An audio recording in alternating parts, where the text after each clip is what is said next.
everyone, Kenny here. So, new video for today. We're going to actually have something a little bit different because today I actually want to share something I read back when I was in high school. So, back in high school, we had this Filipino book which shared different types of Filipino literature. Something really did pique my interest when I opened the book once more because I finally understood more Tagalog than I did back in high school. So for today, I'm going to share a literature piece from my country, and it's called Ang Alamat ng Alitaptap, or in English, it's known as The Legend of the Fireflies. So this story comes from Bataan. So much like many myths and legends from various cultures, the natives of the Philippine Islands often told stories to make sense of their world with what limited knowledge they had at the time. So, in order to understand what fireflies were, they handed down this story of how fireflies came to be. So, the story took place a long time ago in a valley known as Pinak, located in central Luzon. There was a deep and large lake rich with fish from which the people of Pinak got their food. Unfortunately, one day the river's water had dried up, and all that was left was a large crater with no more fish. No rain fell for months, leaving their crops dried and withering. This caused the people of Pinak to go hungry. The people of Pinak prayed to their deity Bathala. Bathala is the god, also known as the creator. They prayed to Bathala to send them food, water, or any help that they could get. Then one night, the faithful people of Pinak's prayers were answered. Bathala had sent forth a god and goddess to their aid. These were the god Bulanhari and his wife Bituin, who appeared from the skies riding a chariot made of pure gold. Bulanhari introduced himself and Bituin as gods who have been sent by Pathala to rule over Pinak. He declared from that day on the people of Pinak would live good lives. And as soon as Bulanhari finished speaking, the skies opened and rain fell. The once dry fields were once again blooming with life, and the lake's water was finally filled and were brimming with fish life.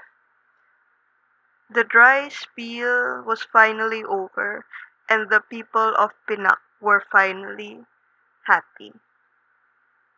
Soon, Bulanhari and Bituin had a daughter.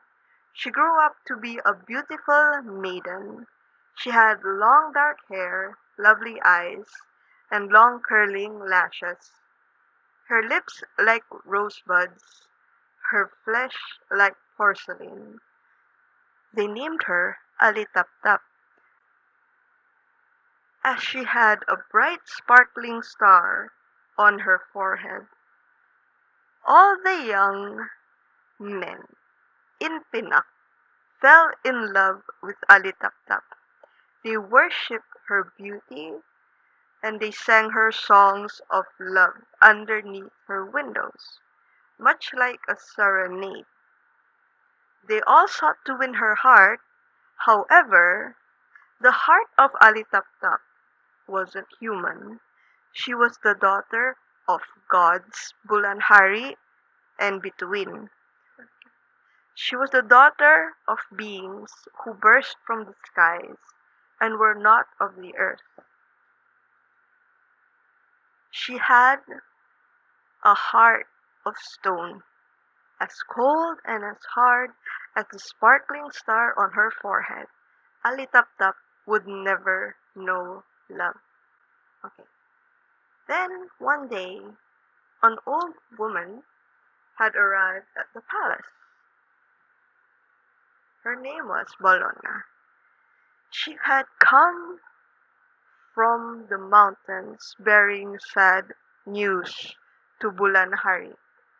The news that she saw in the future, and it be told of the fate of the kingdom. This news was that in the future The warriors of Laut are coming with their mighty swords to conquer the land. The only solution is to have a marriage between Alitaptap and one of the young men of the village of Pinak, so that they would have an heir to win the war. Immediately, Bulanhari pleaded with his daughter to choose one of the young men in their village. But how could the beautiful Alitaptap understand if her heart cannot know love? Her heart of stone merely stood quietly. Bulanhari gripped his sword in despair and said, "You will follow my orders, or you will die by my blade." But nothing would move Alitaptap's heart. Bulanhari, who was blinded with rage and fear from the dark future that Balona had predicted, drew his sword. The steel of his sword's blade rang in the silent palace. The sword hit the star on Alitaptap's lovely forehead. The star burst. Suddenly, the palace was engulfed in darkness. Suddenly, 1,000 ships of glitter and light flew around the hall. Only the shattered pieces of the once whole star on Alitaptap's forehead had lit the great hall, flickering as though they were stars with tiny wings. Alitaptap, the lovely maiden from the heavens, lay dead in the palace. And soon, Balona's prediction had come true. The warriors of Laut came, with their horses and their blades of steel, killing the people of Pinak, destroying the crops and poisoning the lake. It spread sorrow and destruction everywhere. When it all ended, the once beautiful valley of Pinak had turned into an empty and shallow swamp. At night, there was nothing but darkness. But soon, tiny sparkles of light would illuminate the shallow swamp. And so, the fireflies came about.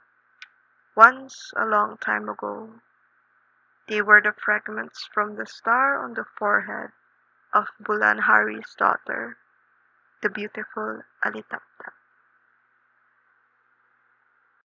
If you want to read more about Filipino folklore, you can go over to this website, also known as the Aswang Project. I'll leave a link down below so you can read more of our country's rich folklore. Thank you for listening to our story for today. It's very nice that I get to share some of my own country's rich folklore, and maybe in the future I'll make more. Thank you for watching the video and see y'all next time. Toodles!